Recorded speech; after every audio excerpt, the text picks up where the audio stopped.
Kantipur Television.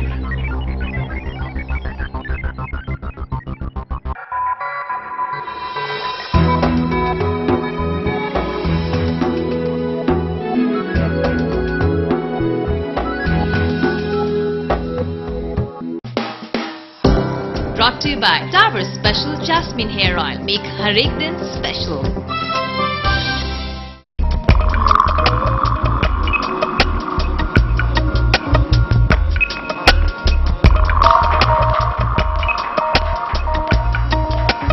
नमस्ते, स्वागत है कार्यक्रम लाइफ इज ब्यूटीफुल मा right here only on Kantipur television. मानिसको सफलताको कुनै पूर्व शर्त हुँदैन, कहाँ जन्मिनु र कहाँ हुर्किनुमा पनि हुँदैन भने कुन विषय अध्ययन गर्ने र कुन पेशा अपनाउनेमा पनि निर्भर गर्दैन। सफलताको आधार नै तीर्खा हो भन्ने र सफल भएरै छाड्ने अठोट लिएर आफ्नो अध्ययन सुरु गर्नुभएको मिस दलजीत राव, जो हाल अस्ट्रेलियन सरकारको शिक्षा सल्लाहकार पनि हुनुहुन्छ, आजको मेरो ब्यूटीफुल गेस्ट हुनुहुन्छ for the segment beautiful people. Daljit, welcome to Life is Beautiful. Thank you. You are an Australian. Were you born in Australia? My parents were born overseas. Mum was born in the Philippines and my father was born in Fiji Islands, so we all were born in Fiji Islands. And I grew up for most of my life in Australia. Okay. Your root is India. Indian descent, yes. Grandparents. There's a long history of Indian migrants to Australia. Did you find difficulty in being different in your early school days? Yes, I did. But at the same time, I think Australia was embracing the cultural difference. And it is the one country that is so multicultural. As I grew up, or growing up in Australia, yes, I knew I was different, but at the same time I knew I identified because I integrated from a young age, and I took full advantage of being different. In my office I have 7 different nationalities here, and we're all under the one United Nations.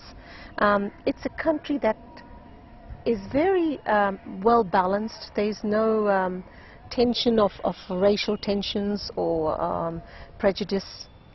It's equality, and if you're given the opportunity, as long as you can prove that you can do the job, as I did, well, life is just beautiful.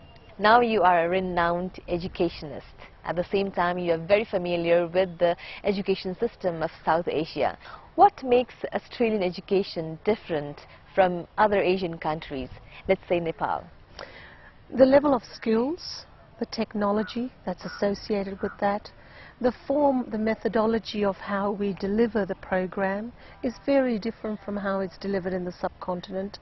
The industry exposure, which now institutions even in Nepal are starting to recognize that, and the curriculum, which is very much skills-based and industry-driven. So we have the state-of-the-art in terms of facilities, facilitating with our lecturers as well, and from a global perspective of seeing where should we be peaking in terms of education and in which field. But I think before becoming an education specialist, I was a hotelier. So, and that's where my passion for education grew. You graduated from Oberoi School of Hotel Management, when not many female candidates were considering this career. Yes. What inspired you to choose this subject? Well, I have to laugh because when I first moved from Tasmania to Adelaide, I couldn't enter the university back 35 years ago because they said they didn't know how to assess my qualification, although I am studying in Australia. And they said you have to wait till you're a mature age student. Now, I was a science student, wanted to become a pharmacist. And whilst I waited for that, I went and did my secretarial work, and that's been my biggest asset even today. I happened to accidentally walk to the back door of a hotel, so-called the Oberois. I very quickly realized that there was a career in this industry. And but coming from a mathematical mind, I chose the front office, the front of house, and began my career. And game enough, I asked the chairman, who came down all the way from the Oberois in Delhi, that if I could have a cross exposure. And I was thinking of Singapore, and he said, no, you're going to go to India. That's where you're also going to see your heritage. That was the best thing that ever happened to me. And I trained with the Oberois, and even the Oberois in Bombay that was sabotaged. I had the most fabulous training. Went back home. I also married a man from India, and so I ended up with double degree, a degree in hotel management and a degree in marriage. Wasn't looking for that, but it so happened. And I went back and became the first female general manager in Australasia.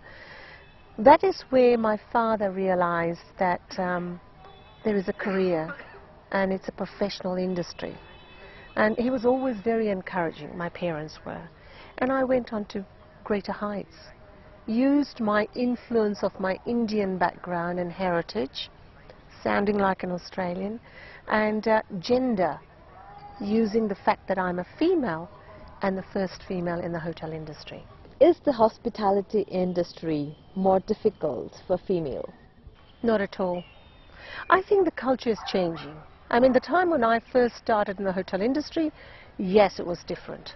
The time I became the first female general manager, yes, it was different. I came through the time, the era, where it was just a male industry.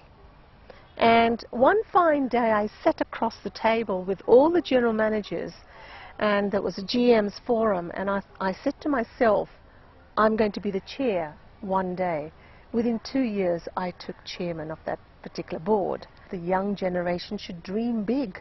All I wanted to do was get to the top. I didn't know which top. And I just happened to fall into the right places. The versatility that we females have, I think, are very well adapted to hotel industry. And the thinking's changing. Even my family had to change when I first entered the industry. What made you to move towards education sector? Well, after 24 years of being in the hotel industry, I always felt there's a time and a place for something different and experience. Life is about experiences and accidents, they say. I thoroughly enjoyed my time in the hotel industry, but I've always felt a strong sense of education, and I wanted myself to go back and study. And I was very fortunate to win a full scholarship to do my MBA. And out of the 30 senior executives who were CEOs of corporations, I won the scholarship. So at a late age, I went and did my MBA. And that where my passion grew for education as well. So I really wanted to get into a position where I am today. What I've practiced is what I'm now preaching. Nepal is opening up for tourism more and more, and hospitality is increasingly popular among Nepalese students. Mm-hmm. How can they connect to Australia with their career? Pathways. The best option that the Nepali students can do, and this is one of my visits here, is I go to some of the very key hotel schools, and we, representing the International College of Hotel Management and the William Light Institute, which is a Ballarat University partner provider, I engage myself with institutions and talk to the students. Students need to realize that in order for them to globalize, move out into the open world, they need to have that particular institution tie up with quality institution in Australia. And so that exchange, that pathway that we provide for them is the critical success to them. Not only will they get industry exposure, but they also get the benefit of international recognition, different methodology, thinking is different, strategies are different, and the analytical analysis are far more different. And the way that you study here is very different from the way we study back home. It's very research driven, very interactive driven. And the students of hotel management schools, seeing that you're asking that particular, you know, we have tied up with 4 of the best of the schools here in Nepal. Being the Swiss Hotel Association, we're very particular, attention to detail. these kids, students, are given the best option of their life. And I guess what I have to say to the students is, in order for them to succeed, it's like choosing, do you want to go to a 2-star or 3-star or 4-star hotel or a 5-star hotel? Likewise, education is the same. So the 4 that we've identified in Nepal are the 4 best that we're working with. And only those students will come to our program. So considering slow economy everywhere, how do you see the future of hospitality industry? Like any other business in the industry, when there's GFC, the economy is sluggish, all businesses downsize and become sluggish. But no one stops traveling from a corporate perspective and a tourist perspective. Nepal is the icon of tourism in the subcontinent, really. Everyone seems to dream about going to Kathmandu and having a look at and doing trekking and pilgrimages that they have. Tourism is very much alive. Tourism will never ever cease. And the opportunity that our graduates have is for a lifetime, as mine is. Because the skills that they learn helps them to diversify in various sectors of the tourism industry. Let's go back to the skills. And I've always said this, I am so highly trained that I can never, ever, ever be unemployed. I have vast range of skill set, and that's what the hospitality teaches you. Not just a very streamline of skills, it's right across the board. I don't see tourism as being that badly affected. There's always going to be some form of tourism in the world. And so how do the Nepalese take advantage? Yes, education. You must, regardless of where you go, at whatever level, you must continue to study. And that was my basis of my platform, my success. I felt that for 20 years, I was so busy managing hotels that I needed to bring in a next level of education. And I'm still continuing. I'm looking at PhD, so it doesn't stop. Yeah. Success is a very vast word.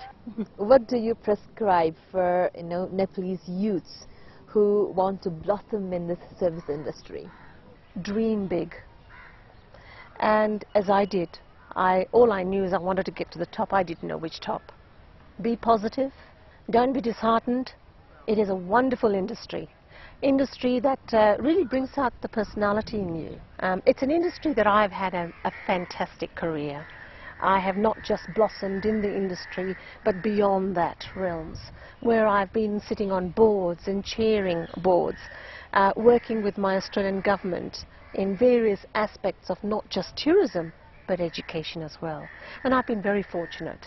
So hand in hand goes qualifications, education and skills.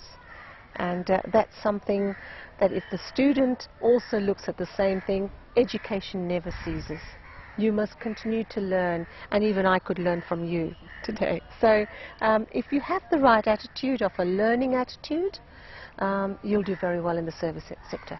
At last, why is life beautiful to you? I have a beautiful family, lovely mother, and my son, my husband are very supportive, and I have most beautiful friends in all parts of the world wherever I go. My God, what the industry has done for me. I have connected with most beautiful people throughout the world. I've worked in 12 different countries internationally. I can walk into any town and I'll know someone, either in government or in hospitality industry. And even when I was checking in Mumbai, I didn't realize, having a long day of travel, I checked in and the student came up to me and says, "Mrs. Daljit Rao?" I said, "Yes." He says, "Ma'am, you came to our college and spoke." And wherever I go, if it's not the students, it's the hoteliers that I've known, or it's the university faculty that I've known, and friends that I've made out of. So life is a beautiful journey, and it's how positive you are and what you want to make out of. What a blessing. Thank you so much for sharing your views in life. It's beautiful. Thank you very much for giving me this opportunity. And to all the youngsters out there, all the best. Future is bright. It's what you make of it. Thank you. So for now, let's take a short break in Life is Beautiful. Do come back to me for more after this break.